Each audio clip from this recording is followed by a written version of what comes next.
What's up, guys? This is episode 25, GLW, Gods Among Us. I hope everyone's been having a great week. This week was pretty spicy. Yes, it was. We had Bad Batch, Star Wars. This one was a pretty good episode. My Hero Academia definitely got better. And then, I don't know, what other anime was pretty good this week? Those two were definitely like the top.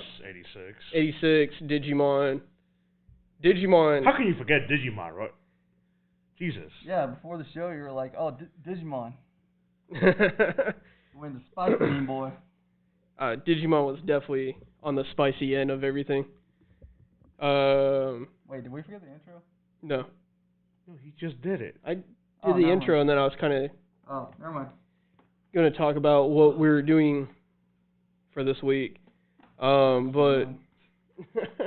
I feel at home. So, we're going to get into the news to start off everything like we do every week. God damn it. My phone doesn't recognize my new face. Of course. I need to program that. You put a face recognition for your lock. Yep. Yeah, it was the new iPhone setup. Yeah.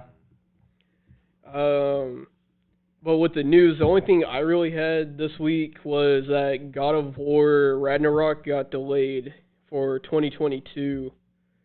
So it would not be coming out this year, like we were all hoping. And they're already getting bombarded with threats and abuse from people. Unfortunately, it's just the way the world is. Whoever does this shit, you suck. It's like you really don't have anything else better to do with your life than do this, which is sad. It's something that people's power like that could have been used for good, but they use it for, no matter how I say it, still it's going to be selfish, but it's really, what's the word, unnecessary. It really is, because it's something that wasn't really needed and it could have been avoided kind of thing. Yeah.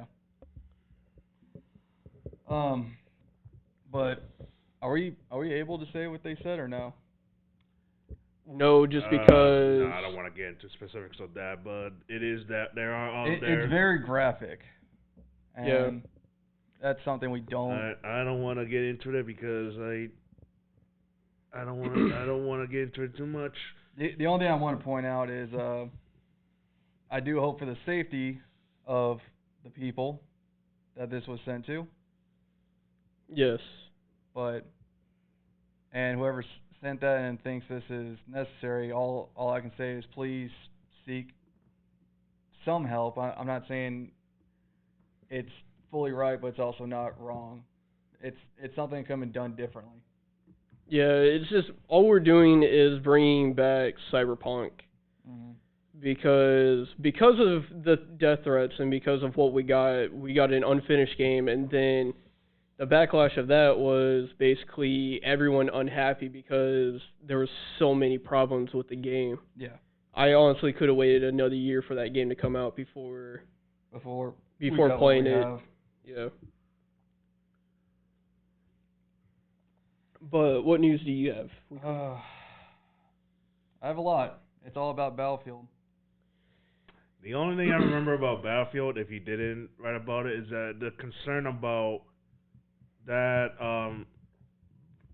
the concern of the game only being developed for the, I guess it's last gen? Can I really say current gen, because it's current gen right now for the Series X and PS5. Are they considered current gen now by now? Yeah, because they're out. Okay, so yeah, last gen. Like that's the concern people have been getting, that they're only developing the game for those two systems. Yeah. Yeah. Which is kind of a good thing since not everybody's able to get next gen.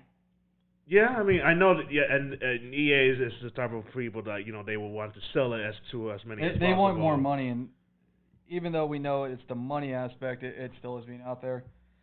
But Battlefield 6 reveal date is June 9th at 7 a.m. Pacific time, 4 p.m. Central. I don't have the rest of the times, but you can decode that.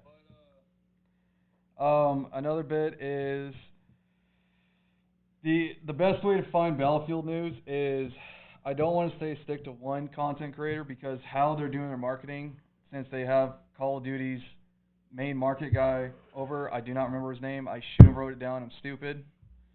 Um, they are messaging content creators with different bits and pieces of messages. Like the first thing is already a picture out. I already have that of like all the content creators coming together.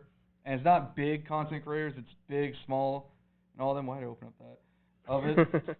But the first message says, do this. Let's see here. Some of you wanted to go home. The most human of all instincts. With a heavy heart, I must tell you the truth. You have no home to return to. The question we must ask ourselves is, do we accept our fate, or do we dare to fight for a better world? No one may force you to battle, but I say, all who can hear my voice, if you can fire a gun, if you can tend a wound, if you can cause havoc, those who cannot need you, we need you. War is the only way home. It almost kind of sounds like It's supposed to be a script from the game. Well, that's basically all the messages together, and people have came together for a bunch of other stuff. The main thing that people are saying that this is like a nuclear thing in the future is because they point out a ship called the USS Raven Rock, and to this day there is no ship called the Raven Rock in existence, but there is a bunker in the United States. It's called Raven Rock that is meant to protect. That's basically like a second Pentagon. Yeah. That's designed to protect against nuclear fallouts. And as of today, they message the same content creators again with bits and pieces of videos. I've only found two. People found Apache helicopters and warships in a city, but there's like 50 people that got to come together to make this video as one. Yeah. And people are speculating because like the main thing I'm confused about too is they put the time 03,600 hours, and that's not an official time. That's like a day and a half. Oh, 3. It's like 3 a.m. 3 a.m. the next day. Yeah, the way that sounds, to be completely honest, it almost sounds like a World War II chant. Yeah. To kind of like draft people, so it almost sounds like they're trying to draft you into the next game, and to get ready for it. Yeah. But that's pretty much it. I wish I had the dude's name who quit. What about Halo? There's nothing new about Halo right now. Other than their new pop that's going to be a GameStop exclusive, we'll post a picture on the page of it if anyone wants it, because it is a GameStop exclusive. It's going to be Halo 1 Edition Master Chief, which was the Mach 4 armor, if I remember right. Yeah. So it's going to look like the original Master Chief Halo 1 style, yeah. Couldn't get that word out. And before you ask, I don't know if there's a code with this pop because there is 4 Infinite pops that you can technically buy, and 2 of them have codes for Infinite, and I cannot find anything if they have codes for Infinite. Yeah, well, it's going to be like that Dragon Ball and a few of the other pops where it's going to be one of those hit and miss. So you're just going to have to get it, open it, see if it's there. If it's not, oh well. Yeah. But then you're going to have a pop to add to your collection, like, unfortunately, what we have. Dangerous addiction, huh? Oh my god, dude. I thought the statues were bad just because of the price of the statues, but with the pops added to everything, I'm just like, what did you get me into? I'm sorry, but I'm not sorry. Yeah, no. Oh, man. But that's pretty much it for me for news.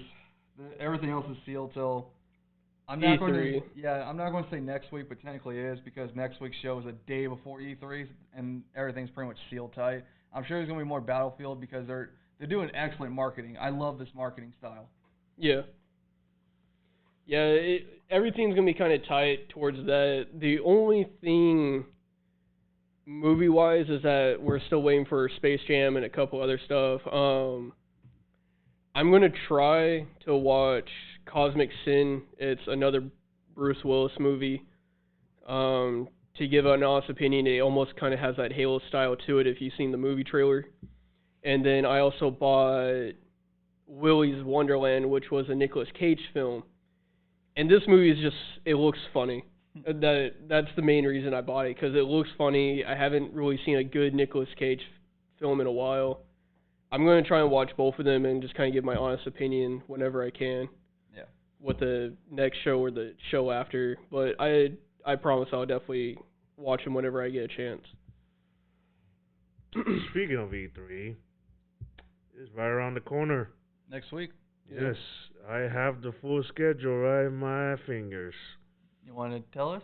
Well, just skim through it. Like, I don't, like, there's going to be specific ones, but, like, just to skim through it, like, if you are planning to knowing specific on each day, Saturday, June 12th is the beginning, and that is the kickoff with Ubisoft and Gearbox Entertainment. Oh, they're having another stream? Yeah, Ubisoft Forward we'll be starting it off. Oh, cool. Nice. So yeah, June 12th there'll be a Ubisoft Forward at 10 it'll be 10 a.m. Pacific time, 1 p.m. Eastern time. If you're Ubisoft on Sunday, June 13th, is one of the big ones, Microsoft and Bethesda Game Showcase. Also at 10 a.m. Pacific, 1 p.m. Eastern. Lot of expectations on that one for sure. Of course. On the same day is going to be a Square Enix and a PC gaming show. I don't know if you even know anything about that. I do, but normally it's mostly, I'm not going to say it's always tech, but sometimes it's tech. Well, there's that. And then the Future Game Show. I feel like I've never heard about it.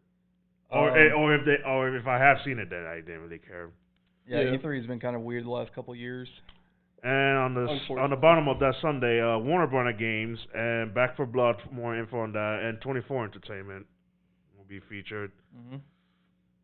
Yeah, it's a Square Enix. On Monday, June 14th, we have a little indie developers from Take-Two.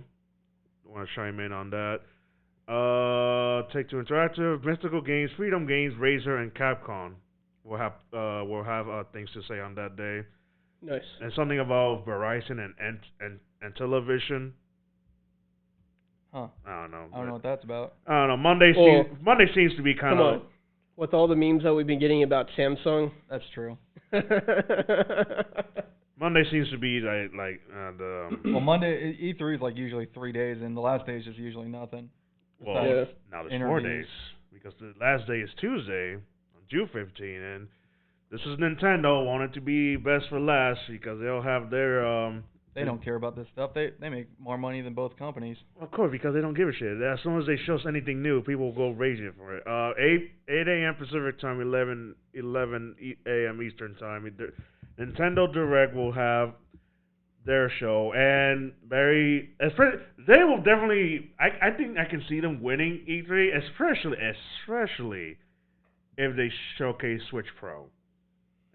If they show that with the new Pokemon game, they could definitely win it. Oh, they can show the Pokemon game or the more anticipated Breath of the Wild 2 or Zelda. That's the one really everyone wants to see. Yeah. Everyone wants to see that. And then they'll have a Nintendo Treehouse for like 3 hours, which is the Nintendo Treehouse is basically showcasing some gameplay for whatever they want to show. And some anime with Bandai Namco, Eureka Games, and something with GameSpot. Yeah, that's the schedule. If you want to tune into that, which we will cover, obviously. Try to cover. I'm not gonna say we're gonna watch or be able to watch each one, especially because some of them looks to be like really early, and I'll be working. I think all of us will be working. So yeah. Yeah. So with Nintendo, it'll be a little hard, but with Xbox being on a Sunday, we'll try, but we'll probably end up watching like the reviews and just kind of talking about some of the games that we're waiting for and when they're coming out, if they give us the actual release dates on these. Yeah. So what are we starting with? Let's go ahead and get the TV show out of the way. Star Wars Bad Batch. This episode, I've actually done the right thing. I actually have the episode names. Except for Megalobox because I can't pronounce that shit, but this episode for Bad Batch is called Decommissioned. We have the return of the sisters who were with Ahsoka by the end of her arc. Of Yeah, season you know, seven. the heavily memed on hated too. Yeah, so we got the sisters and we also got the droids back too, which was like a little nice touch. Yeah. And it was just funny because they're like, never thought we would be happy to see droids on our side kind of thing, Yeah. which was great. And this is the first time the Omega gets to try out the weapon, which is not bad at all. She's got to work on them weak arms. Well, yeah, she's still a fucking child. Oh, yeah. she almost mastered it basically by the end of the episode. And then there goes people saying she's force sensitive. No. No, it's No. not it. I'm right about Wrecker's chip. I'm right about that. I don't care what anybody says. I called it. It's there. Okay, Oh, so yeah. before we get to this, Yeah. they basically get hired for another job by Sid. Sid, and they are to recover the Tactical droid. tactical droid's head, because that's the main opponent that they need. Yep. So they go to the facility where they're being scrapped, melted, and all that. For the Empire. Yeah. Well, unfortunately, they're not needed, so no reason to keep them around Yeah. at that point. And so while basically you're infiltrating the facility, they're about to start getting the head on the tactical droid, and that's where they encounter the sisters, Trace and Rafa. Yeah. Unfortunately. And then, Still annoying as ever. yeah. And then they get, I don't want to say, I don't know, I'm losing the term. What? Yes. I guess ambushed by the police droids, because they got notified that they're intruders. Yeah, the freaking basically they Omega got caught by one of the sisters, Rafa, and then while everything was getting out of hand, the whole team just got caught by the faculty, and then that's when they just sent in the security drones. Yeah. Overwhelming numbers. It was a really long battle. Like, it was a long ass fucking battle. It was practically the whole episode. It was. To me, I feel like the only thing the sisters brought to the table this episode was the Echo joke. Yeah. the joke just for this episode specifically. Like, you're on one point, but you're in the shitty section. Still. It was still funny though, because it was just like, it was set up so well. Yeah. And then Echo and Tech copied the data from the droid. Still Which, didn't. I get why Hunter did it, but at the same time, I'm just like, Why? You guys Yeah. need money. But then before that, I think it's just him trying to decide Whose side he wants to fight for. exactly. yeah. Well, like so as that's happening, Yes. Wrecker is tasked to do what Crosshair would normally do, and he It's basically it's not that. It's just that his chip is starting to get into his mind, like, finally. well, yeah, because he smacked his head Yeah, doing and what Crosshair would normally do. Mm-hmm. it's not what that's the thing, though. It's not like what Crosshair would do. It's what the chip wants him to do. It's not. No, I'm not- It's not just a crosshair thing. I'm not talking about that. Hunter put him to the task of being watch out, which is normally Crosshair's job. Yeah. He had to go reset the whole deal, And with and because of that, he smacked his head even harder, and the chip started kicking in to the point to where we saw what basically happened with Crosshair, where good soldiers follow orders. yeah. Because he almost said the whole thing. He kept saying good soldiers, and then it would cut out. So he was almost there. Yeah. He was close to follow orders, but he's not a good soldier. Yeah. But basically, they escape. They get dropped back off, and Hunter gives the data to the sisters. I think it was Organa that was in the Hollow that the sisters were talking to. Yeah, because it was either him or in my mind Saw Gerrera.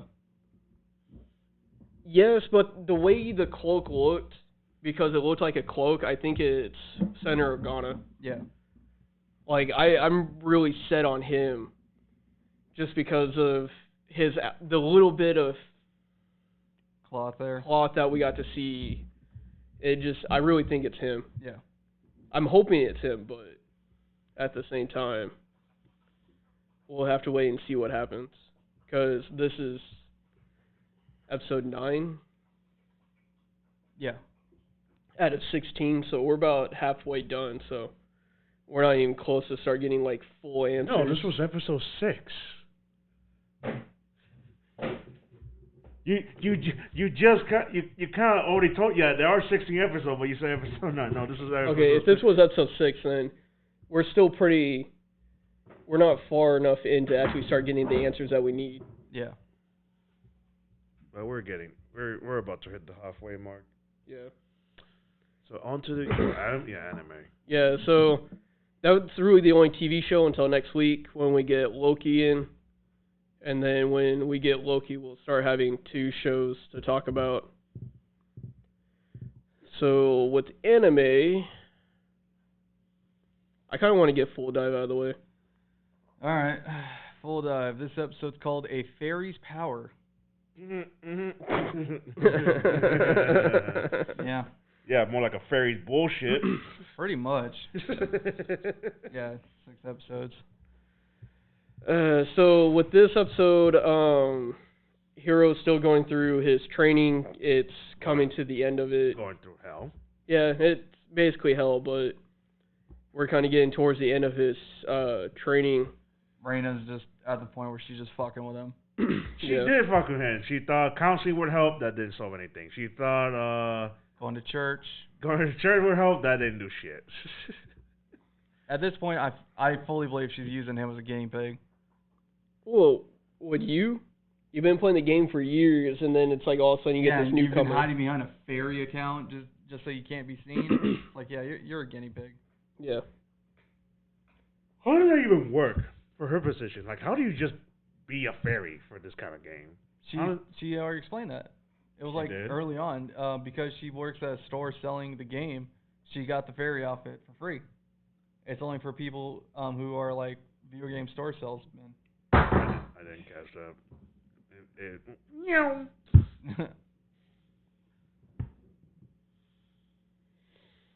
It was the Boobas memorized.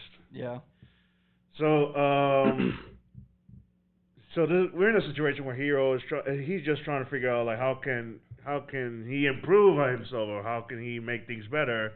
But at the end of the day, he can't. Like I'm surprised he's not. He just sucks. We're just gonna put it that way. As much as he doesn't want to hear it, like since the game is all about being realistic, and since the only thing he's good at is running because he's a runner, I mean, he doesn't really have any other good. Don't forget peeing his pants. Besides that, he's good at running, but he doesn't have really any other qualities to his name, so he's just gonna suck in the game regardless. So the fairy thought it was a good idea to play a little game. We're just gonna say sabotage because that's basically what she did. Yeah. Not just sabotage. She ruined the lives of these NPCs.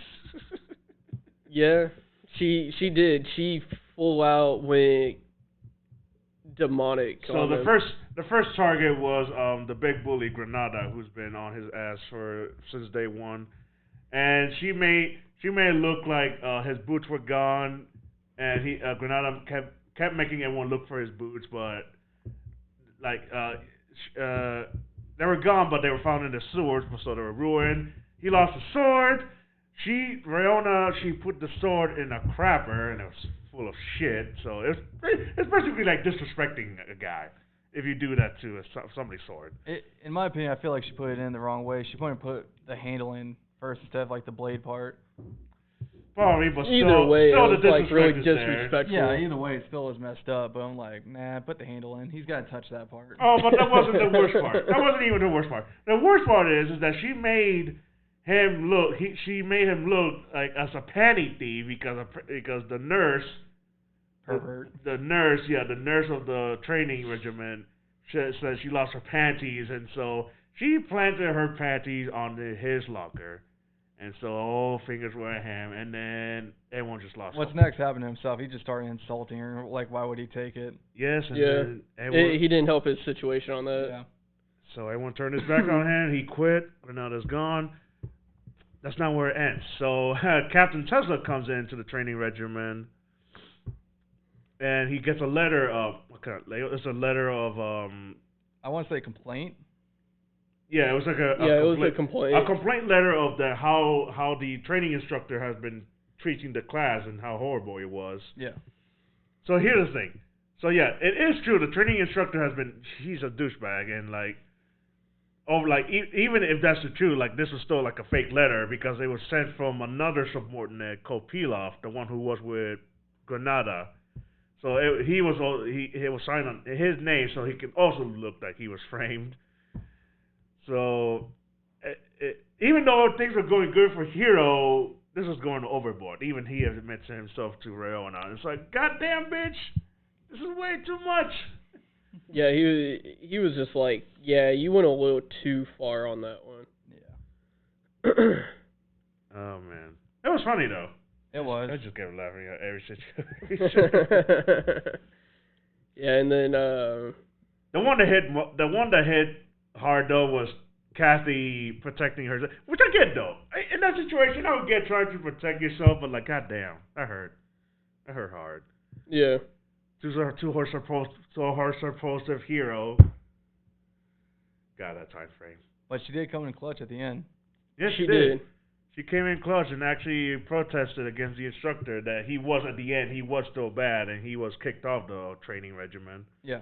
Well, yeah, it's like if we remember last week, it was like, bro, he's clearly getting beaten. Even at the beginning, he was clearly getting beaten, and you're just like, oh, whatever. Walk it off. Like, Quit being a bitch. And so we end with Rayona apparently has a secret to explain to him why she has gone through these lengths to help Hero finish this game. Yeah. She has a secret agenda of why she wants somebody like him to finish the game. yeah, To be explained. but like we got to remember, if Honestly, he dies, I'm expecting some kind of like tease, like jokingly JK. more than coming from likely. her. All this time that we've been knowing her, I'm not expecting her to be serious. I'm actually expecting her to just be like, haha, JK, I'm kidding. Yeah, I'm expecting that, to be honest, because this entire time, that's all she's been doing. She hasn't been 100% serious. She hasn't been 100% helpful. Yeah. I feel like the only thing she did was like she punched out what's her name's eyes when she came after Hero, the fruit slicer. Yeah, that was Yeah, really Lee- about it. Yeah. Alicia? Yeah. Yeah. Lisa. Yeah. That was like, that's all she really did, to be completely honest. Yeah. What we got? That's pretty much it for that episode. Odd Taxi. This episode called The Hero's Melanarchy. Hope you guys said that right. What? I typed it in just like how it was in. Yeah, how the fuck? Monarchy? I don't know. Let me see. Like, go see it. Melancholy. Speak English. It's exactly English.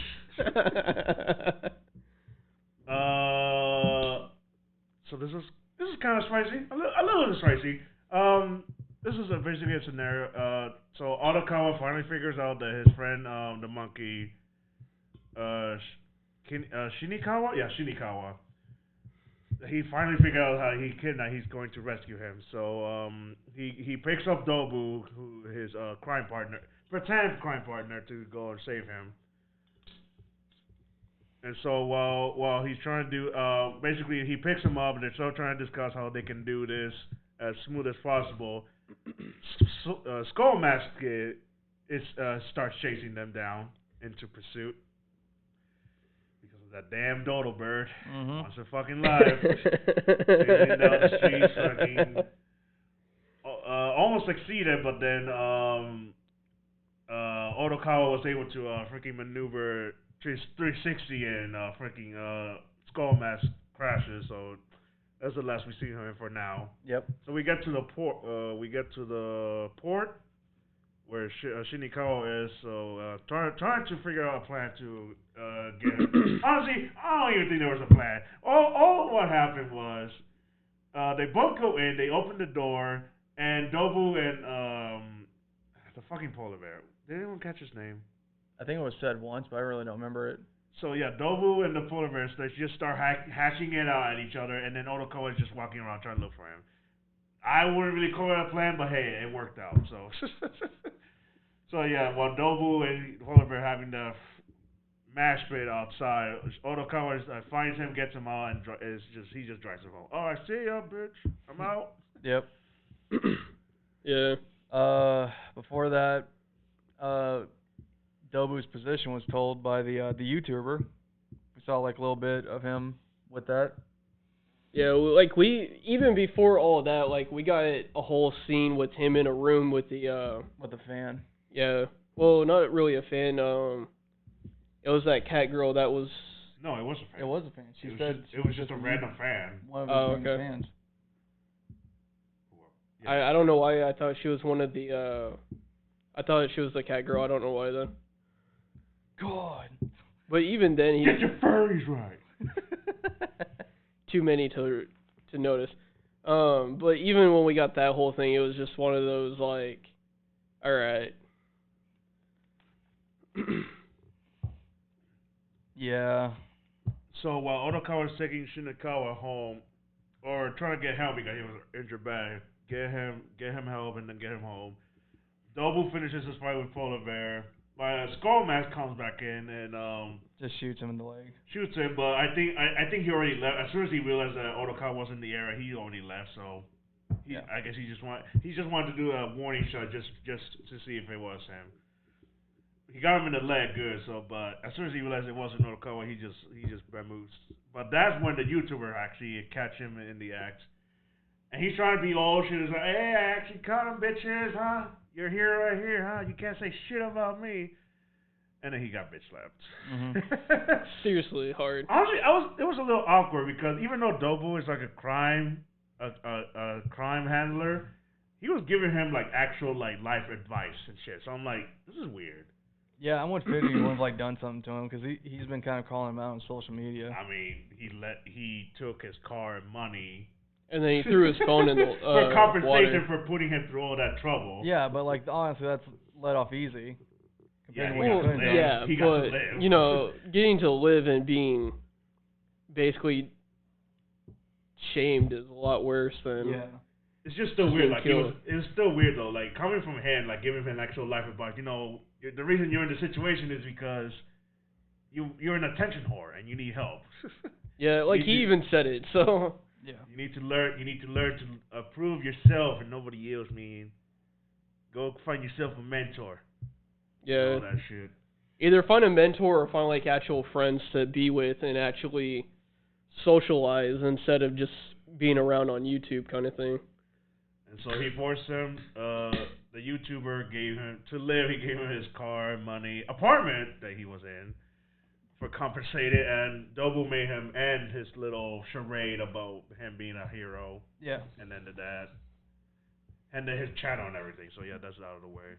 Yeah, because when it ends, we basically see him throw the phone in the water. He was like, "Yeah, you're done with this." Okay, fair. So. The box of doom. So we end this with Gorigi trying to visit up Odokawa's home. And starting to get some answers from the landlord of that Odokawa's living in. Yep. He was an orphan, basically. Yeah, he's been living there since 5th grade. Yeah. Living there since 5th grade.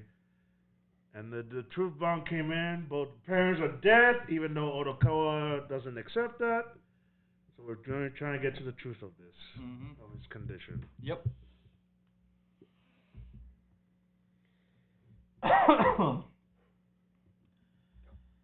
And we move on. Why are we quiet? Let's go. Come on. Well, I was coughing. You guys could have moved on. Well, he's fucking distracted over there trying to. Well, Trying to calm down the dude. fortunately, the dude is over here and try to make sure she doesn't unplug anything. Yeah, it's true. What we got? We can say that for me and Lino. Back arrow? Back arrow. Oh, man. Oh my god, the cheese. This episode is called But What Do I Live For? What do I live for?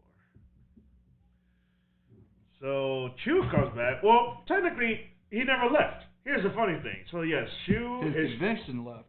Yes. His conscience. So, here's the whole scenario. So, we're last left with Arrow and Kai fighting. Kai was about to win, and Shu comes in all of a sudden like a fucking titan, like about their size, and he just fixes him. Aaron just comes in. He Titans! He just snaps. All right, you're fixed. You will no longer do harm.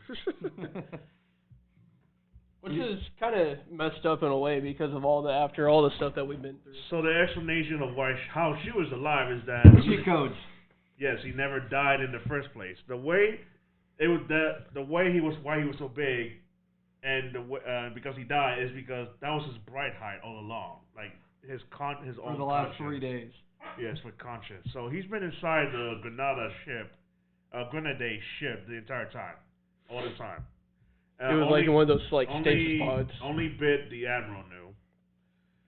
And so so the reason why his bright height is just like not a mech and mostly just himself is because of the way he is. Shu is the type of person that is all about knowledge and not violence. So when he has a bright height, it's just his normal self, his conscience. Yeah. Which I think is smart. I like that. Not everyone has to be the fucking same. No, and it made a good little extra deal to it, and it was like a nice touch. Yeah. So the reason why he's back is because he was able to infiltrate the God's realm and actually learn the truth about the world. And oh man, which is kind of weird because like in the the short amount of time that he was doing it, he mapped out all the worlds. Yeah, he mapped out practically the entire tree as they basically. I like to go to World Tree because that's what. Well, when you scoped it out, it looked like a snowflake. Yeah. So but to me, I was like the World Tree. You know, you got all these branches, and each branch contains a world, and then all in the middle, you got the God realm. Yeah, it's basically why I said tree because it branches out like a tree from the top end. So it's one of those things where it's kind of weird within that short amount of time he was able to map out the entire thing. So yes, Shuby got. Oh, you also forgot he erased Arrow's data of him being a destroyer. Yeah, like I said, like he shows up and he just fixes him. Yeah. Well, you're fixed. Yeah. I think Shuby is like as close to God as it can be at this point. This guy's a stupid. I honestly, I think at this point, Shu is God for this anime in particular, because at this point, I don't even think you can outsmart the guy. Nah, that's almost impossible. So, so Shu's back, he never died, and this is where we get into an explanation of how the world truly is and how it is connected. Along with the pretty boys. Yeah. They were... Why were they there again? Oh, yeah, so the Rekka territory, Rekka country, they want to take Arrow because of all they stuff feel happened. he was responsible for their Emperor's death. Because at the end of the day, it was Arrow and Swordmore that killed Emperor, so they blame him. They want to take him in. Pretty boys are like, nah, you're in our territory, so if you do this shit here... None of that bullshit here, boy. If you do this in our territory, we'll fight... This is aggression. You'll fight our beauty. Yeah. So, yeah... But honestly, at that point, it's the fight... We got the whole briefing at that point, though. Yeah. Yeah, everything settled down, and we met up in the Grenade Dreadnought, and then we got a little rundown of the whole thing. Yep. But the fight between Arrow and Kai was good. Yeah. It was definitely something that was needed for Arrow. Both have turned into gods, essentially. Yeah. So yeah, Arrow. We had this fight. Arrow needed a good kick to the pants. He needs to snap out of it. Stop being so gloomy all the time and get yourself back to normal. Yeah. That's what happened. And apparently Elisha wants Arrow, but the Queen's being a thought. They both want it. It's not so much one or the other. They both. It's the time-old battle of the thoughts. Battle of the thoughts. Basically. Like, we can't really go anywhere else with it. We'll just have to see who dies. Fight to the death for the love. God damn. Am I wrong? I can't remember the last time a love triangle somebody died. So I can't remember. One day we will have that anime. Oh, I'm sure there's been an anime. I'm sure it's already out there. We're just fucking stupid or we haven't seen it. Yeah. The only one I can remember about a love triangle and then one of them dies, is the one. You can do it. Well, I don't know if I know the fucking anime's name, but it's. Do you remember the twins? Like one is like a redhead, one blue haired. Oh, and then the whole meme about one of them dying. I know what you're talking about. It's ReZero, I think. ReZero? Yeah, that sounds about right. And I'm just going out of context. Like I don't really know how the anime is about that one, so I'm just going out of context. You're right. All Might's going to smash the destroyer. I just thought it was funny. I saw that comment. I was just like, eh. Here, if you want, fuck off, Cody. I don't want to touch it, but because that was hell setting up. It was. Yeah, that's good on back Arrow. Yeah. Yeah, because at this point it's setting up the plan and everything. Getting ready for the Battle of the Gods. Yeah, we're fight gods, and that's why this episode's called Gods of Modern Eyes. We're fucking up gods. Take that, you Hawkeyes. And next, or we could do Megalobox real quick just to get it out of the way. all right. I know I said I have the titles, but no. With this one, it's almost, I don't want to say Spanish. I feel like that would be kind of fucked up for us. Yeah, if you don't have me read it, man, what is Well, it? then here, I can pull it up real quick. I actually had. We'll pull it up and we'll talk about it at the same time. It's kind of Spanish. You fucking me up, boy? Hold on, I already had Funimation pulled up. Okay, good. But essentially, this is like continuing on the. I don't have the full name because they abbreviate the shit out of it. The BES, the chip, the one at the bottom, the chip inside Mac's head, like God, I forget her name. The main girl's company's brother. Yeah. All these in Spanish? Yeah. Oh, Only wow. season 2's been doing this. Why is that? I have no idea. I think it's where it's actually technically located at. Because his name is Nomad in this one. Yeah. Una sola mano no basta para vivir, pero aún así la forma de vivir prevalece. Basically, it says like one man is not just about living in it's about but another form of perseverance, basically. God, that's long. Hey man. Fuck. So basically, like Weekly said, this one they're kind of hitting more on the whole chit thing. Actually, let me see some of those titles. That's crazy. I did not know they've all been Spanish. That's crazy. Yeah, only season 2's been Spanish. What the hell? I'm kind of curious now.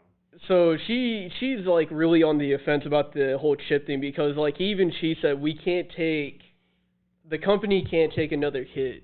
After the whole Yuri thing from the first season. Yeah, so it, like she's even wanting like full copies of all the numbers, everything that's going on and things like that. Yeah. We kind of get to see a little bit more about Mac on this one too. Not a whole lot, but not a whole lot, but at least enough to know that he's concerned because he's even like there's points where I can't sleep ever since the champion match. He's conflicted about it because this wasn't even his original plan. He just wanted his son to see him box in the ring again. yeah. So he's having like major conflict on his He's self. talking about quitting until I don't remember the company dude's name. Talked him into like, let's keep fighting. Yeah, let's keep fighting, but we're gonna keep more of an eye out on everything, kind of thing. Yeah. And then Joe's doing his thing. He checked on Lou. He's still rebuilding Team Nowhere, and Yui woke up from his serious injuries that they said he probably can't box anymore. I think it's gonna be one of those like it's probably best if you don't, but we can't stop you at the end. God damn, they're long. Yeah. Yeah. Long. We might have to have you doing that for a while. God, I didn't think they'd be so long though. What the fuck? Is there like something Latino about the show that I assume Joe is Latino. It's either Joe What's or his name? it's actually Joe. his full name, or is it just Joe? It's just they've Joe. never said it. It's always just been Joe or Is he Guilty Latino? Joe. He went by Scrap Dog until he got his legal name when he stopped being illegal, and his legal name is just Joe. That's all we know. Is he like Latino or is he white? Yeah, I can pull a picture of him for you. What is the setting or place? It looks like A wasteland kind of. it looks like a wasteland in Mexico because it's mostly desert. You remember in Cyberpunk the nomads, the people Panham was with? Joe was a part of a group like that they're all just illegals, and he was fighting to get into the city because he had to be legal to box in the city. Okay, I can see where that's going. Okay. Yeah, so okay. I think this anime is supposed to be Latino, but it has a little bit of a Japanese style to it. Because in this one, it starts out as Joe being called Nomad. Because he doesn't want anyone knowing that he is Fearless Joe. Especially since he's so... Okay. I guess because he doesn't want anyone knowing that he was... that he is the champion and that he is Joe. Yeah. Because after he lost, he's just like...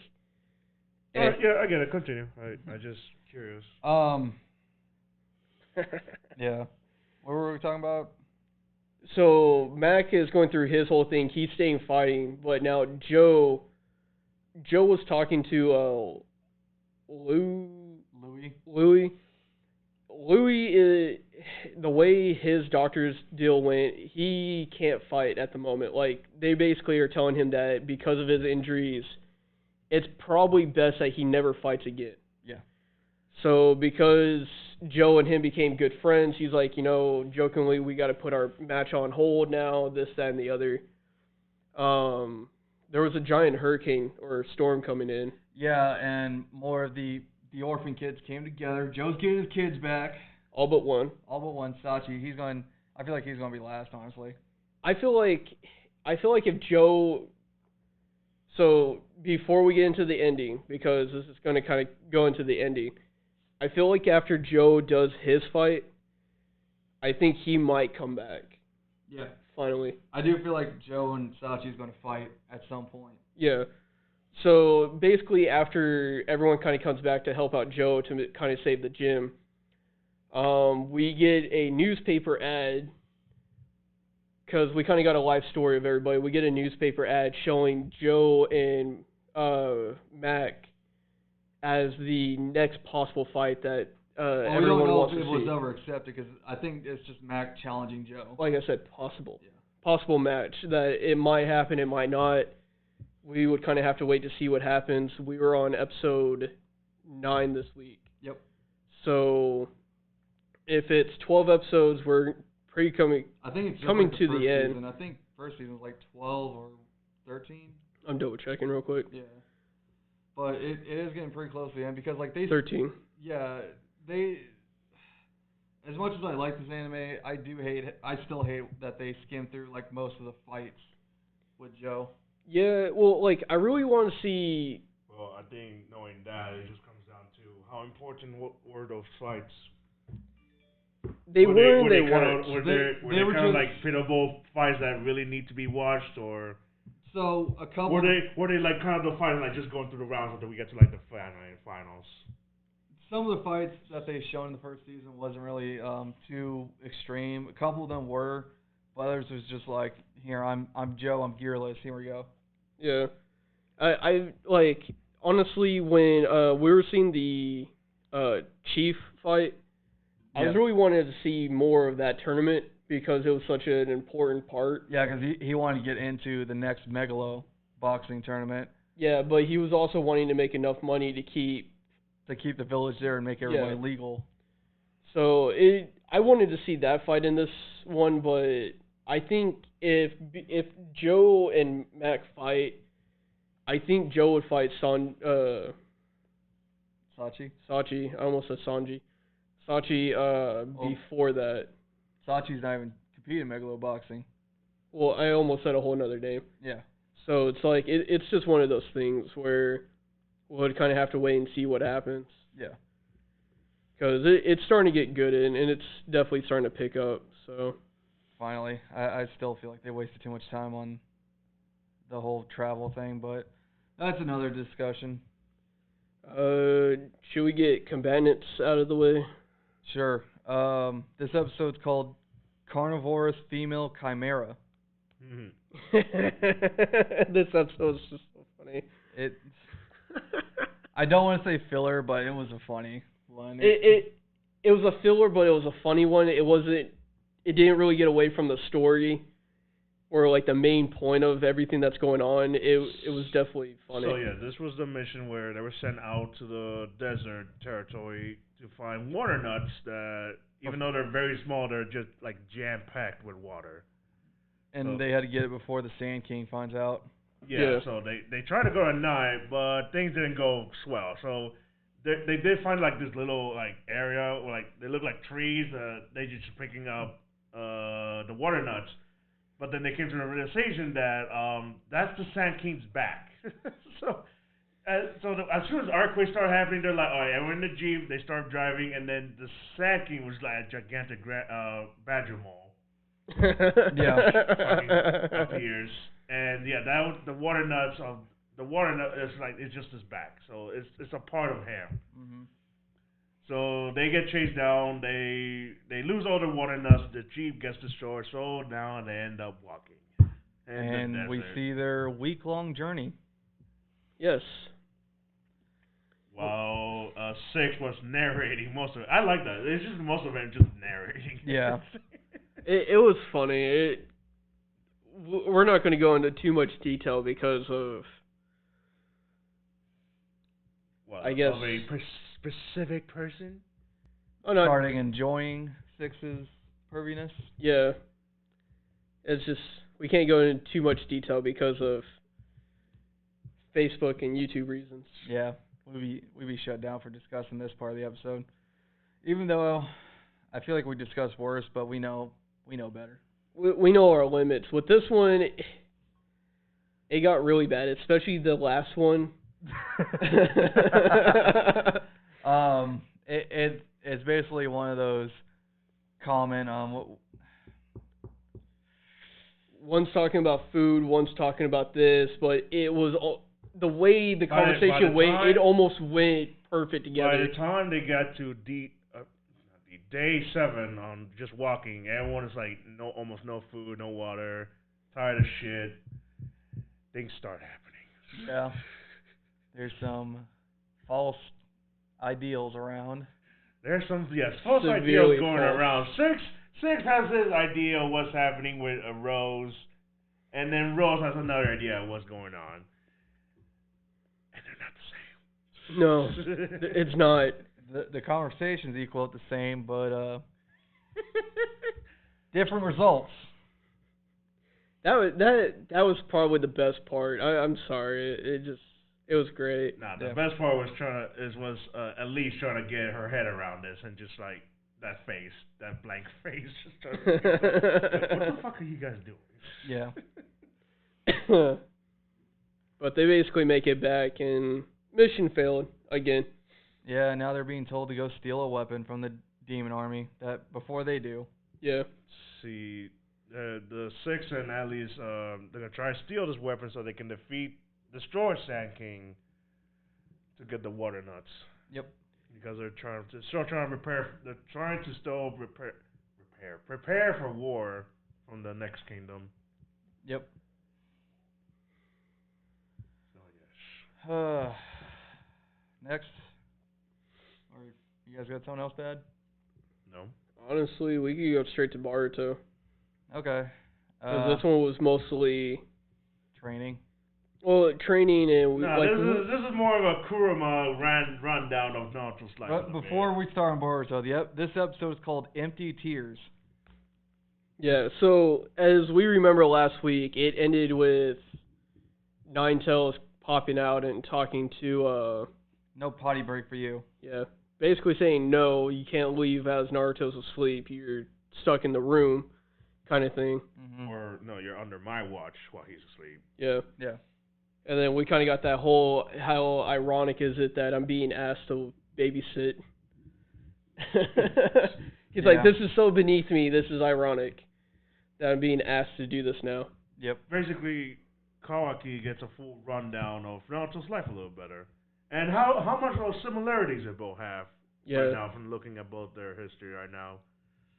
How Naruto started, how Naruto has become the person who he is, and now Kawaki is starting to look at himself, same situation. And he does the one tear of emotion. Yeah, we actually get to see a tear.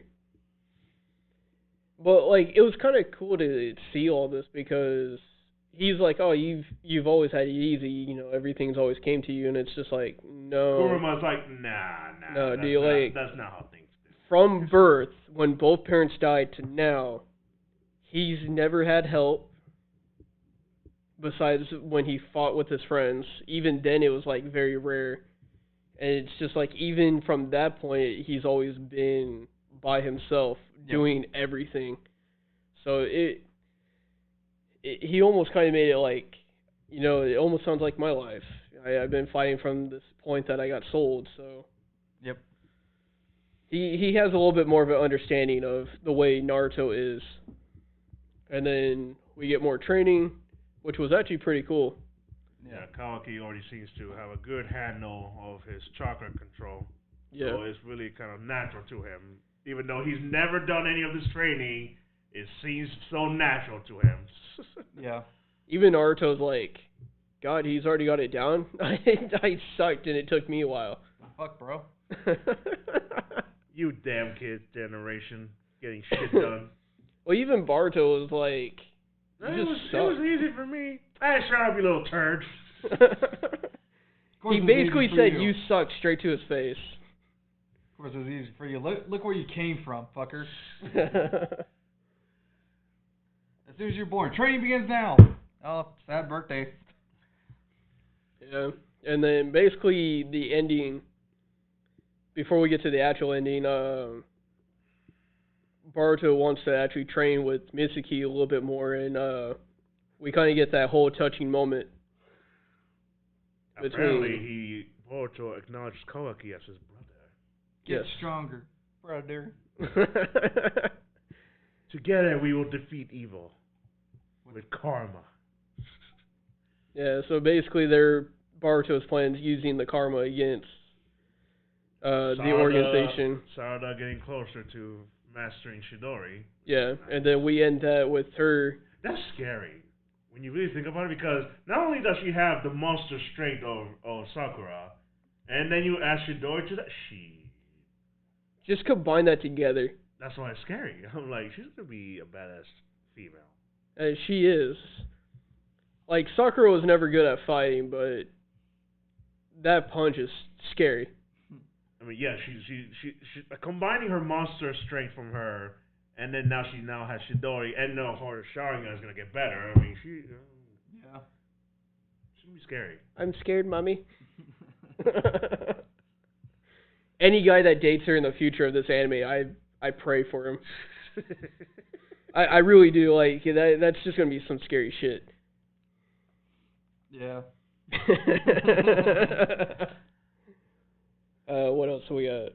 We got still quite a few. Slime, I guess. Okay. This episode is called not that. My daughter turned into a slime and couldn't change back. And that's exactly the whole plot. Yeah. So I basically saw the ending of this. I'll let you and Ghost talk about the beginning because I was cooking food. Well, in the beginning, the witch was cooking food. I'm not bullshitting you on that. No, I saw that, but then after that, I don't really know what much happened on that. The daughter came out just fucking scared shitless. The sister turned into a slime. Well, Nani? She didn't say that. She was like, slime my home must destroy. Why is the slime doing my house? Corner! Wait! That's your daughter! What? Mom, wait. At first, I was kind of with killing the slime until she said it was her daughter. Because I remember the daughter saying, like, the darker color the slime is, the more evil it is. And Right. she was like solid blue. And I was like, huh. So, wait. What does this mean for you two? One of you turns green. Are you evil? And the slime that turns to evil was Falfa. So yes, one of the daughters just woke up as a slime, and they couldn't figure out why that was. So they had to once again call in the help of the demon Beelzebub. Yeah. Because they just all need to have answers all from her. Yeah. At this point, just put a tracker on her. Right. Might as well. It's like, hey, where's this ankle monitor? No, at this point they need her speed out. Hey, can you come over? All right. What is it now? Yeah. Fix. That's basically what they did. She went in the tub and she was like, "What do you need me for now?" She's holding the daughter and holds her up like, "My God, you little angel!" My baby. So yeah, so they need answers. So they go into these. Apparently, there's a thing called an intelligent slime. Its actual name. And they went to a town where this intelligent slime lives, and apparently, yes, he is intelligent that he can communicate with a backboard. Wait, there's a not a backboard, chalkboard. It's a chalkboard with each letter, and that's where the slime slaps each one to communicate, which is clever. I like that. And he's black because of all the ink. He's a black intelligent slime. So they asked him, it's like, hey, this is my daughter. How do we change her back to human form? It's like, oh, I don't know. Ask a magical slime up in the mountains.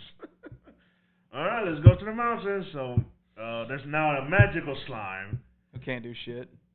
Yeah. All she did was like examine the daughter. Oh, buries her face in the slime. I was like, hold the fuck up. That's a child, miss.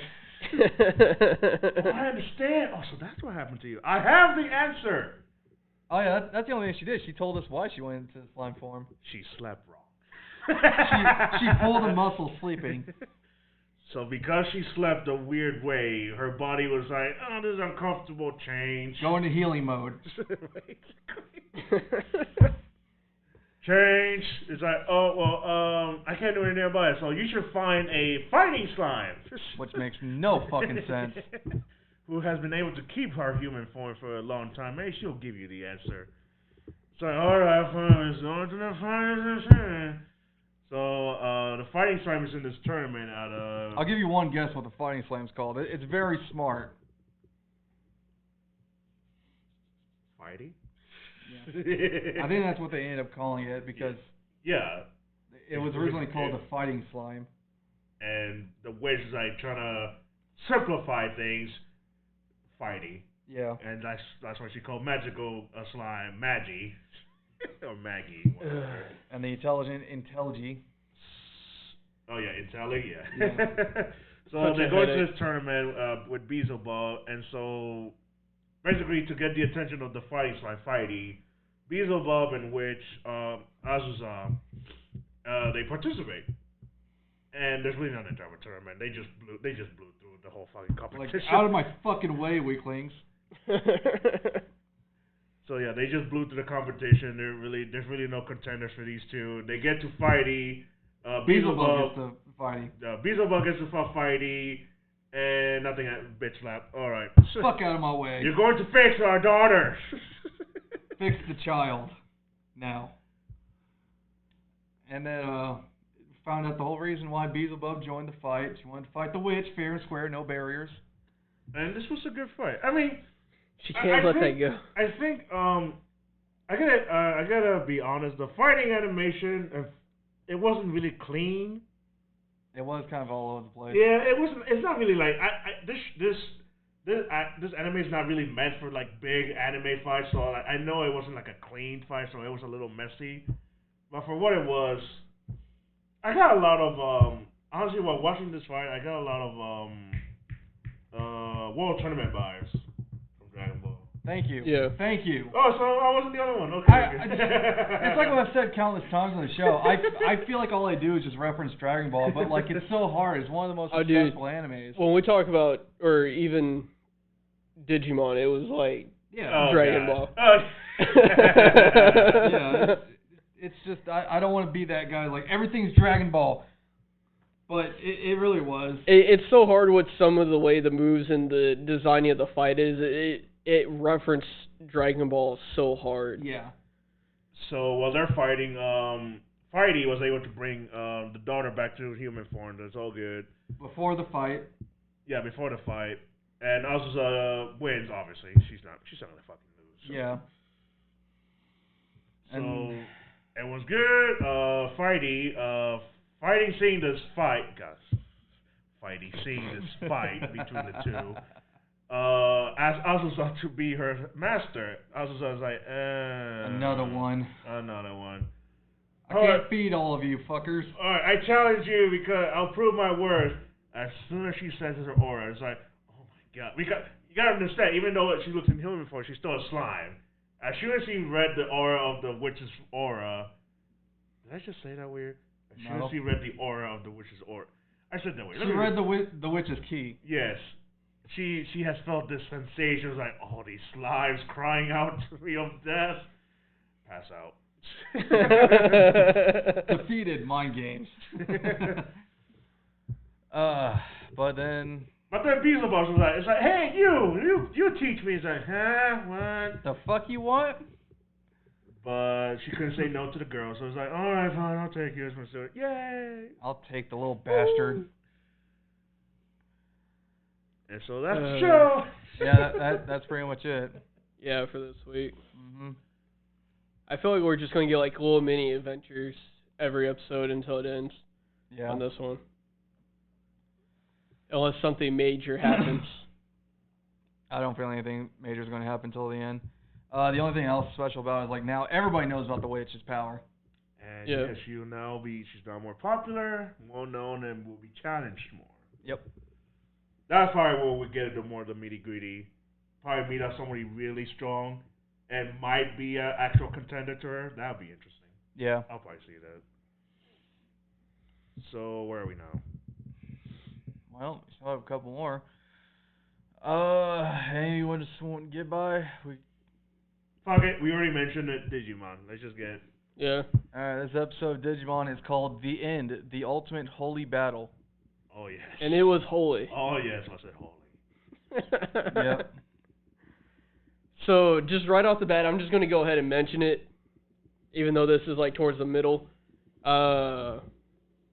Angel Amon has a new Mega Evolution in this one now, which I'm actually not completely disappointed in because it was actually very well designed for his Mega Evolution because it kind of kept the original look of Patamon to an extent. Yes, Patamon and Tailmon get their Mega Evolutions, which for Patamon it was Goddramon. And to be honest, the way he was designed, he looks like a genie. That's what I said at work. That's what you thought? Yes. Just because of the way his tail is like a little like sliver spirit, and he's just a big buffed up fucking body with two fins. He's got like this fucking alpha Chad look. Basically, that's he looked, yeah. What's up, bro? I love protein shakes. You want to go? It doesn't help that he has that beard too, that Chad beard. And then Angel Gomon. Tailmon went to her well-known Unholy Dramon. Was that the name though? I think so. Was that I could check after the broadcast, but I think that's what her original name was. So yeah, it's basically like a dragon form for her, which is nice. Yeah, so if anyone remembers the original, the Mega Evolution for Angel Amon was Ultimate Angel Amon, which was basically a full armored version of him with extra wings. But we didn't get that in this one due to the whole holy thing, which was actually pretty cool to see something a little different towards him. Because it wasn't just like a different suit every time that he evolved. Yeah. Because that's the way it seemed in the original. It was like, oh, hey, you got human with a stick, then you got like a semi-armored angel, and then you got a full-out armored angel. So the way we got into before we go forward, the way we even got into this scenario situation is that it was basically Millennium Mon, and he's just big. He's basically giant. half of a planet size. I don't want to say this, but I was just getting biased of Unicron. So that's the bias I was getting. Well, yeah, but Unicron's like a whole planet, if not bigger. That's why I don't want to compare it, but like that's the bias I was getting. I would say half of him. And War Greymon is like this little speck. He just couldn't do anything. War Greymon. Fucking mosquitoes everywhere. Because what bothered me was like, even though he was big, Millennium One just happened to be fast. I'm like, no, that shouldn't For his be. size, he shouldn't have been able to move like that. Yeah. In any game, any show that we've watched, anything with that size, it's like almost impossible for them to move that fast. And if you're gonna say, "Oh, it's a digital world," the laws don't give me that crap. All right. Look at Attack on Titan, fuckers. But even then, that was like a quarter of what Millennium Mon's size was. But because of his size, any attack he did, hell, even just a touch, it was just catastrophic. He was just destroying anything he did. It was just being destroyed down below. Yeah. Yeah. So when we saw everyone disappearing, they're actually disappearing in this black orb that was inside Millennium Mon's mouth. And he was gonna crush it. And so while they were trying to do everything they can to get out of there, that's where we get Patamon and Telmon's evolution, and they fight back. Yep. Yeah. And basically, sorry about that. Basically, when that happens, everyone's saying they believe into Tai, and all of a sudden we see him and his. Whoa! Where are you going? When they get ready to evolve, as they're in the black orb. Oh, you mean like with all the symbols and shit? Yeah. Oh yeah. So that was weird.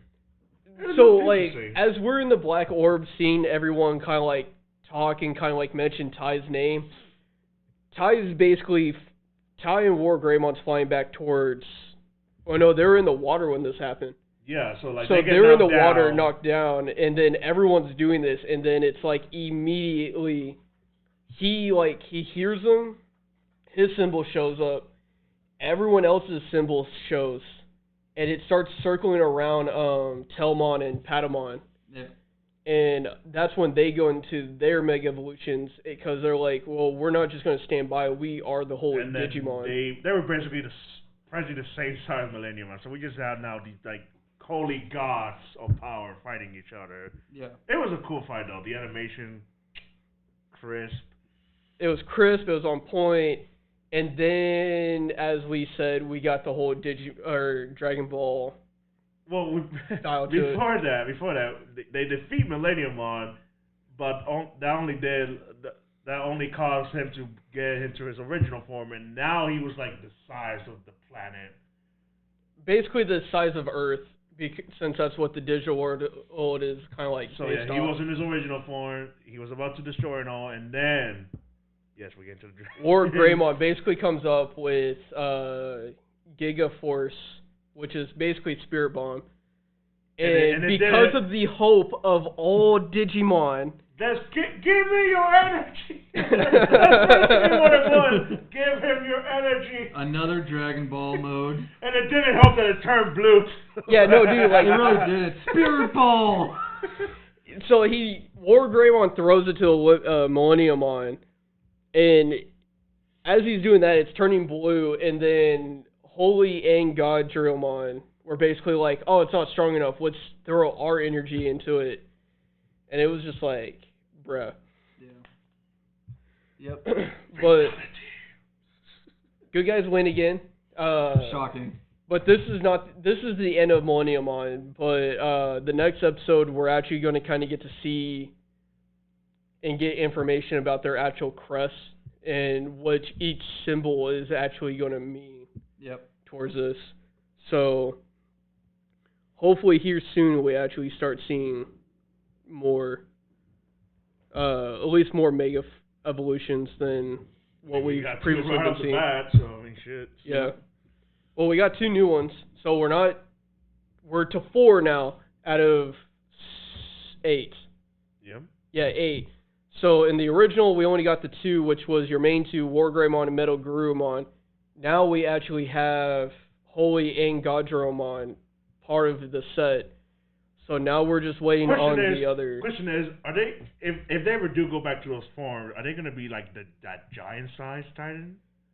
That's the real question. That's gonna be the real question, but I think because of them being a holy Digimon, I think they're gonna kind of have maybe the power to control their size to an extent. But I wouldn't doubt, just because of the actual evolution forms, if Angelomon or Patamon goes to Ultimate Angelomon for his Mega Evolution after this point. Yeah. Well, he's able to alternate his evolutions since he doesn't need the egg to go into Pegasusmon. So which is bullshit. But what's also funny about that whole situation, because I was thinking about that at work, we never see Telmon go into her form at all. Which form? Her egg form. Oh, yeah. We never see it once, but Patamon, because of his whole situation, we see his. Because they're not ready for him. Well, the only reason, like everyone remembers, the only reason Patamon was going into Pegasusmon was because he didn't fully trust himself, and because of the darkness, he wasn't able to go into Angelomon. Yeah. That was the reason he went into Pegasusmon. They might have to find a scenario where Telmon may need the alternate evolution. Yeah. So I can think of. We're probably going to get into another 50 episode arc into something completely different, since they're still stuck in the digital world. So we'll just have to see what happens with the rest of this series. Yeah. That's really about it. This episode was. It was just more battle. This one was definitely more battle, but I was happy with the new Mega Evolution. I wasn't disappointed in it. The names were just there because of the whole Holy arc that we were in. Yeah. The only thing I'm going to say to end this, I was really thinking that the Black and Pink Digimon, the General. Black and Pink. She was the General of the Holy Digimon. Oh. I thought she was going to join into the battle. You mean Lobmon? Yeah. I was really hoping she would join in it, but she never did. So. Well, I think she's lost all her power, so she may have the knowledge, but I don't think she has like the full power. Yeah, well, she regained her knowledge because she even said she doesn't remember everything until that certain point. She might not even be able to fight at this point. So. Yeah. Yeah, it was just one of those things where I thought maybe high possibility that she would actually join in. Because her evolution's actually pretty cool. Yeah. Alright, well, we gotta move on. Yeah, we still got due time. I'm going to throw this one out because the other two animes that are left after this one are still pretty good. How Not to Summon a Demon Lord. This episode's called Storm the Church. The beginning was a little confusing because they went straight to the dungeon. It was like no reasoning, no nothing. It was just like straight there. I mean, they were already taken as prisoners from the last episode's end. Like, they were already being taken as prisoners. Well, they went up on their own, so that's why I got a little confused. Not everything has to be told. Seconds not everything has to be detailed. Well, yeah, I know. Just as long as you get the general. I get what you're saying. I was with you, and I was like, wait a minute. I had to go back and see if I missed an episode. I was like, no. No, it was just one of those weird things where they just went straight to the dungeon. Which isn't bad, but it was no. like... But this whole episode was actually pretty cool, so... Yeah. Shit. Yeah, I'm not going to say it starts off with Horn, but it does focus heavily on Horn. Well, Horn is trying to get away because she still doesn't believe in herself. Yep. But she couldn't because she needs her friends. Yep. And missed her. The power of friendship. And Horn came across one of the, what do you say, treasures? Yes. She held on to one of... Which is called the Holy Grail. Yeah, she held on to one of the eldest treasures of the Holy Grail, and that's... And this isn't the traditional Holy Grail that we all know. No. So, she, while trying to think of anything to try to save them, the Holy Grail has a spirit of the level up goddess. That's what she was. Yep. And her whole purpose was to level up. And the reason why she was able to introduce herself because she thought she may have accepted a blood offering from Horn. But No, it was definitely not that. Horn went potty in the cup. just before they left for this other journey, while they were in the dungeon, she had to go to the bathroom. She saw the Holy Grail. She thought, "Oh, it's a toy." No. Yeah. So the goddess thought that she had accepted her blood. That's why she's able to interact with her. I'm like, yeah, no, that's not. I can see memes about that. I haven't seen any yet because I've not been looking, but I'm expecting it. Just give it time. So It's always one of those things with the memes. Just give it time. Everyone's too busy with the phone. So the goddess, a Horn is level 20. The goddess tried she can help her by leveling it up, but it didn't work. Yeah. Because the offering wasn't exactly complete. Like it was fake. So there was only one other option Horn can do. There was from last week's episode where the caller was mentioned. I want to say yes. No, it was the week before that. So the week before there was the caller that would make you. They would make you strong, and it would also make you a Diablo's slave, but with a heavy cost that if Diablo dies, the user also dies. It's basically like another form of a slave collar, not like what Shira or I cannot remember the other one has. It's just different. Yeah. But she accepts it. She puts it on. And now she's level 80. Yeah, that just straight up just give her level 80 and a new skill. What is that new skill, good sir? Power Charm of Love. Yes. What you would call it? I guess you can say she's now a kitty patootie. I mean, how do you call those kind of characters? I mean, that get away with just being cute. What the fuck would you call those kind of characters? Girlfriends? Not girlfriends. those usually like in those shows like those like mean little girls that like just get away with anything just from acting cute. Yeah, it's true. I don't know the type of character that would be, but yeah, that's what she is now. Plus, I feel like if I say anything, it's just gonna give me shit, so I ain't saying anything. Oh, come on. So yes, with this power of her, Horn gets to the dungeon and it helps the team out. She actually saves them. She has to act cute for this new power. And Diablo said, "Fuck this, I'm a demon lord. Fuck politics." Basically crushes a paladin, Diablo shit. Yes, Yeah. because Diablo came to the realization is that Politics is boring. yeah, all this time with Lumakina, he's been trying to go her way, the peaceful way, and I'm like, no, that's wrong. This is not how a demon lord should be. I'm doing this my way. I went through a whole fucking season being a demon lord.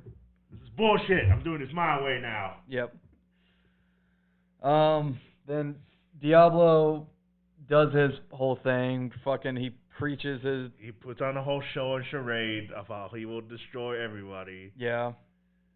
His whole plan was to get to Lumakina to like get the people of the church to the head priest Lumakina's good side, but it all gets flipped. And Lumakina is like, "We have heard you, Diablo. We will all pay for our sins with death." It's like, what? No, Lumakina does not. Like, what are you doing? If God demands it, God demands it. If God demands it, God will it. Kill us all. We have sinned. It's like Diablo's like, oh no, that's not what I wanted. Like, this is not what the plan was. What the hell are you doing? It also doesn't really help what happens next in the events because it kind of looks like Diablo's doing, but it's not. Yes. Viscus awakens the god of Destruction Europa. Yeah, Destruction Europa. And it's just another fucking giant god. Basically. That's basically what they are. And so, yes, next episode we'll have to see them battle that. Yep. That's all I got for this episode. Yeah, that was really about it. This one was mostly action also, besides a few areas. Yeah. We got 2 left, and both are equally good. All right, Wait, I see it. 86. 86? Yeah, Yeah, we're kind of killing too much time. This episode is called Goodbye. Oh, it was goodbye. yeah. This one was definitely the goodbye. Yep. It starts off with Shin versus his brother. So, yes, we have our fire heroes, last stand, with thousands of Legion robots just Yep. ready to fuck them up.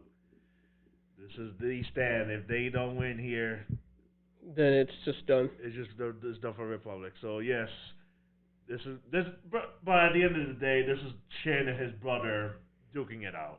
Yep. And it's basically the brother doesn't really care about his own units. He just wants to fight his brother. He's willing enough to kill his own units just to fight him. Yeah. Yep. Which he's done a couple times. This is family business. Stay out of it. Fuck out of here, you little bastard. The fight's actually pretty good. There's a couple touch-and-go moments here and there. Yeah. And so, but while Shin and his brother trying to do it out, the whole team is trying to hold back the Legion, but it kind of seems hopeless. It kind of seems hopeless with them. So they get a surprise visit from Major Lysia, and she with her bending the rules a little bit, she was able to give the mortar support and actually fight back pretty well. Yep. But the Major does something that one squad mates doesn't like. It's called they through eye link that it can possibly cause blindness through the unit that she does it with. Yeah, she only did that temporarily just to confirm that her coordinates were right. Yeah. Yeah. But that was like a brief little thing. Like, yeah, she's able to tap into one of their eye sights for a second. It's actually confirming what they're looking at. Yep. And how she was able to actually even provide all this help was she kind of had to blackmail her friend. Yeah. Just because she mentioned Chin and how her friend had history with it. Because he's not a human, and he was her friend. She now knows Undertaker's Shin. Yes, and so so basically she kind of like messed with her mind. It's like, if you don't help me now, you will be the one abandoning him again. For a third time. So yeah, she decides to help him with the mortar and support, and even though it wasn't pretty, it got the job done with the Legion. So we get into the fight with the brother to the end here. And so what is going on? Major holds back all reinforcements of the Legion. Chin exposes a weak point in his brother's mech. Do we need now have a name for him? Like, I don't think there's a name for that mech. There was never a name. Not for his name, his brother. His brother has a name. I don't remember it. I think it was. Are we really this bad? Well, it was said one time. Let me keep going. So the brother keeps pulling out bullshit abilities. He has the ability to form gelatin hands that can stop bullets or shells, essentially tank shells, to where he basically tries to recreate the strangling where he killed his brother the first time, and it kind of works up until, like, of course, plot armor with the music coming in. That is actually pretty badass. So then, over time, the rest of the crew comes in with Major shooting blank mortar shells at the brother to pin him down, while Shin shoves the cannon barrel into the exposed area that Shin made. Like the vent. It looks like a vent. Yeah, it does look like a vent. To blast him away, and then we see the final moments of Shin and his brother through both eye perspectives. And then we saw a bit of the Major slapping the brother for whenever the mortar saved. It's a good visual. Yeah. This one is definitely one of those episodes where you just kind of have to watch it. Yeah. Because after the war is basically won, we see, we kind of get to see the group they're all happy, and then they all go to the unknown area. Yeah, the explored area. Yeah. Shure. Shure? Yeah, I guess you're right. It was only mentioned once. Yeah. Yeah. Chin didn't really like he just kept calling him brother too, so that doesn't help either. Yeah. Well, unfortunately, with family, you're just like a brother. You don't always say the name. This bastard. Yeah. But basically, to the end is He that was able to put him to sleep. He defeated him. he finally defeated his brother, put everything at ease finally. Mm-hmm. But Undertaker says goodbye. The Major doesn't want anyone to leave yet. They head to the unknown area. So we get this sequence of like just an emotional train wreck That of the Major was just running, and you're just like, fucking become the Flash, stop them. Well, as she's running, we're hearing Undertaker and the group in the back talking about the area that they used to live in. Yeah. and how they're basically gonna enter unknown area that Republic has no eyes or access to. So as soon as they enter this unknown area, they Lose signal. lose communications. They're on their own. I think the way they want it now. Yep. They're free. So one or two things I can see. Major will probably find a way to get into that area and find them personally, or this will just be this will just be them in this new area and see what they can do. Yeah. I feel like that would be like the second season. I feel like the rest of this Do season. you see a second season? Man, I don't know. This has been going really fast, and I just see one season.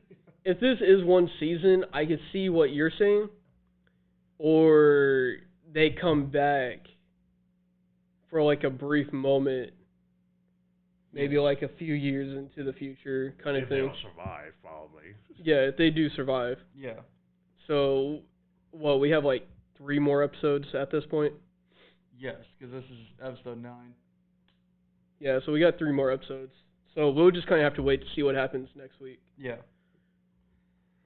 And so finally, Hero Academia, This episode's called Our Brawl. and this is This was this amazing. is basically the end of the tournament. Which Class A wins. Which technically they already won because Yeah, they're regardless, Class A already won. yeah. If they won or lost this, no matter what, they won. So Yeah. But you got your question from last week answered about a copy and one for all. Monomo, yeah. Basically, he can take in. So from what his explanation from while he was taken to prison, his explanation is like, yeah, I can take up to 4 quirks now, and they can all last 10 minutes each now. Even though it was pursuing 5 minutes, he can now do 10 minutes, unless he was lying.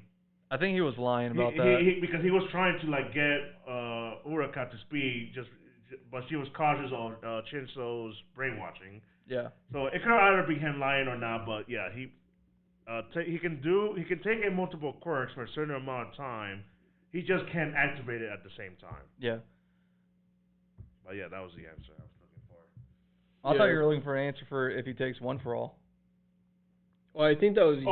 I had multiple questions. I had my question was, can he take more than 1 quirk? He can. Yeah. And the other question is, I just wanted to see what would happen if he takes 1 for all. When he takes it, it gets denied because the quirk doesn't accept him. Yeah, so it has the person that uses it has to be accepted. Yep. So it's a blank for him. He can't really use him. It was a bluff. But it was good to see. He thinks it's a bluff. Yeah. At this point, so. Then Deku uses his new quirk again for like technically a second. Yeah, it was like a brief second. But like Yes, when he's able to get a full grasp of it. But the thing is, like, even though he gets a full grasp, yeah, it only lasts a second because of the damage is already being done to him. Yeah. He can't. His new quirk cannot be used at his 20% full power, so he has to like tone it down. Yeah. And he has to train more as usual. So yeah, this is the battle with Deku and Shinso. While the masters watch, they're basically seeing who's the better master and who's the better student. Basically. Which came down to All Might or Eraser. Yeah. Which is like we came to the conclusion All Might really didn't Terrible train. teacher. Yeah, he's a terrible teacher. He didn't train Deku at all.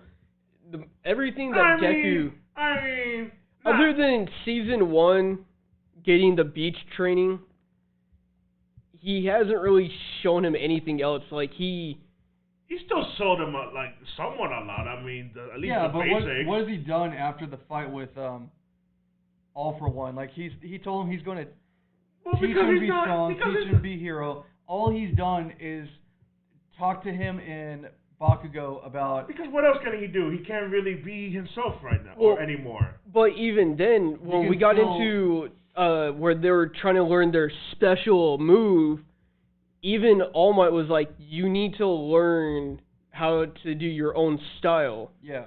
The only thing he does is that he mentions something to Deku, and then because Deku being as strong or as smart as he is, I don't know why I said strong, as smart as he is, he's always been able to figure it out. Yeah.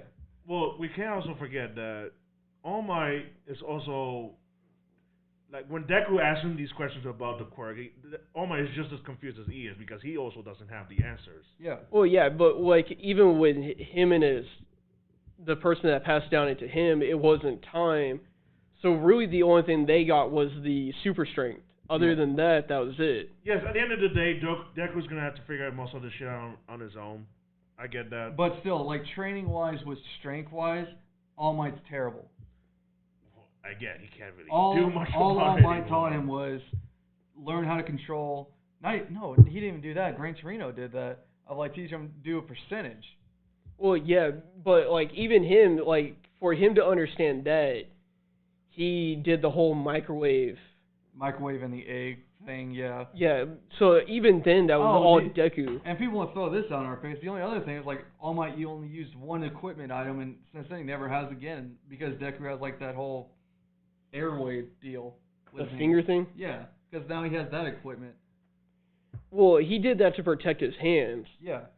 So, like, really, who's the better master, Mr. Ozawa? He's better. I mean, Deku still wins, so. Oh yeah, Deku still wins. Deku still wins, but that's because he's got God mode. He has the God quirk. Or he's the main protagonist, so he has armor plot. Yeah. He ate the plot hair. But Deku also had one equipment from the movie, that full gauntlet. But even then, that was only like for a brief moment. Yeah. But it's just who has shown more time with each other. Really, honestly, Deku's done more on his own than with any training. Yeah. Deku asked for help. All Might's like, "The fuck you want me to do about it?" He was like, I could point you in the right direction, but in the long run, you do have to figure it out on your own. Kind of like what All Might had to do in a way. In a way. Because even, like, as we know All Might's background, he moved to the U.S. and... After he graduated. Yeah, and became like a whole hero on his own. But he was still trained with Gran Turismo, but he's...